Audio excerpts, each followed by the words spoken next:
ঢাকা বিশ্ববিদ্যালয় কেন্দ্রীয় ছাত্র সংসদ ডাকসু নির্বাচন ৯ সেপ্টেম্বর। একই দিনে অনুষ্ঠিত হবে বিশ্ববিদ্যালয়ের ১৮টি হল সংসদের নির্বাচনও। বিকেলে বিশ্ববিদ্যালয়ের নওয়াব আলী চৌধুরী সিনেট ভবনে নির্বাচন কমিশনের চিফ রিটার্নিং কর্মকর্তা অধ্যাপক ডক্টর মোহাম্মদ জসিম উদ্দিন এই তফসিল ঘোষণা করেন। ৬ বছর পর এই ডাকসু নির্বাচনের ঘোষণা পেয়ে উচ্ছ্বসিত শিক্ষার্থীরা। নির্বাচনকে চ্যালেঞ্জ হিসেবে দেখছে ছাত্রদল সহ বিভিন্ন ছাত্র সংগঠন। ১৯২১ সালে ঢাকা বিশ্ববিদ্যালয় প্রতিষ্ঠিত হওয়ার ২ বছর পর গঠিত হয় কেন্দ্রীয় ছাত্র সংসদ, যা ডাকসু নামেই পরিচিত। ভাষা আন্দোলন থেকে শুরু করে গণ অভ্যুত্থান সবখানে ছিল এই ডাকসুর অগ্রণী ভূমিকা।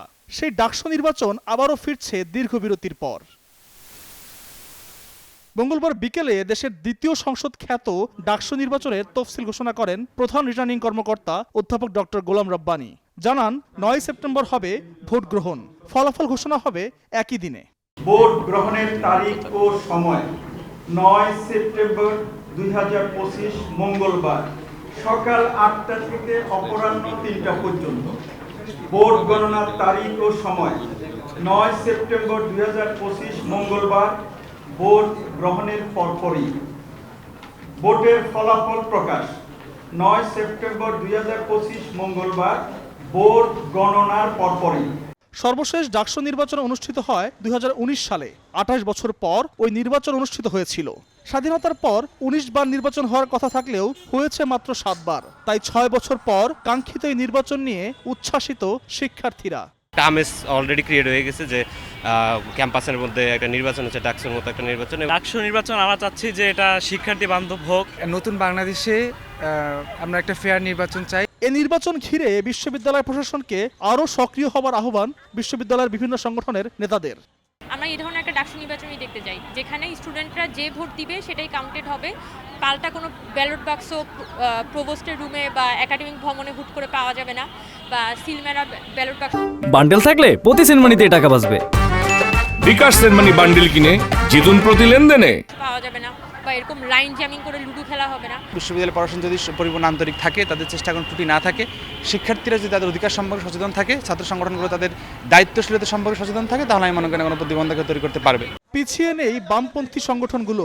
একই সাথে কোটা সংস্কার আন্দোলনের পরিচিত মুখদের নিয়ে গড়া গণতান্ত্রিক ছাত্র সংসদ নির্বাচন নিয়ে বেশ আশাবাদী। এই নির্বাচনে ইতিমধ্যে সবথেকে একটা চ্যালেঞ্জের ব্যাপার হচ্ছে বিশ্ববিদ্যালয়ের ক্যাম্পাসে নিরাপত্তা নিশ্চিত করা। ২০১৯ সালের মতো একটা বিতর্কিত নির্বাচন হবে না, একটা গ্রহণযোগ্য নির্বাচন হবে, এটা আমাদের প্রত্যাশা। আমরা আশাবাদী যে আমরা পূর্ণ প্যানেলে জয়ী হয়ে আসব। যদি আমরা পূর্ণ প্যানেলে জয়ী হয়ে আসতে পারি, আমরা এক্সট্রা কারিকুলার অ্যাক্টিভিটিসগুলোকে আরও বেশি প্রায়োরিটি দেওয়া, বিশ্ববিদ্যালয়কে আরও বেশি প্রাণবন্ত করা, এই জায়গাগুলোতে আমরা অনেক বেশি ফোকাস দেওয়ার চেষ্টা করব। এবারে নির্বাচন যেন সহিংসতা মুক্ত সুষ্ঠু পরিবেশে অনুষ্ঠিত হয়, সেই দাবি ছাত্র শিবিরের। আমরা তো আশা করতে পারি যাতে কোনো ধরনের সহিংসতা না থাকে, কারণ আমাদের কাছে এটা মনে হচ্ছে যে বিশ্ববিদ্যালয়ের পরিবেশ এত ডেমোক্রেটিক স্পেস এর আগে কখনোই ছিল না। শিক্ষার্থীদের একান্ত চাওয়া হচ্ছে ডাকসু নির্বাচন, কারণ এটি তাদের একটা লেজিটিমেট প্ল্যাটফর্ম, যেটার মাধ্যমে তারা কথা বলতে পারেন। এটিকে যদি বাধাগ্রস্ত করার চেষ্টা করা হয়, তাহলে অবশ্যই শিক্ষার্থীরা সে ব্যাপারে সজাগ থাকবেন এবং সেক্ষেত্রে তারা তাদের যে পদক্ষেপ সেটা অবশ্যই নেবেন। এমন উত্তেজনার মধ্যেও নিজেদের গুছিয়ে নিচ্ছে ছাত্র সংগঠনগুলো। এবারে নির্বাচনকে চ্যালেঞ্জের সাথেই দেখছে ছাত্রদল। ঢাকা বিশ্ববিদ্যালয় ক্যাম্পাস যাতে শিক্ষক এবং কর্মকর্তা কর্মচারীর ক্যাম্পাস না হয়ে শিক্ষার্থীদের ক্যাম্পাস হয়, সে বিষয়ে আমরা সোচ্চার থাকবো। এবার কম্পিটিশন নিশ্চয়ই, এবার ডাকসুতে কম্পিটিশন সকল অংশীজনই ভালো করার চিন্তা করছে।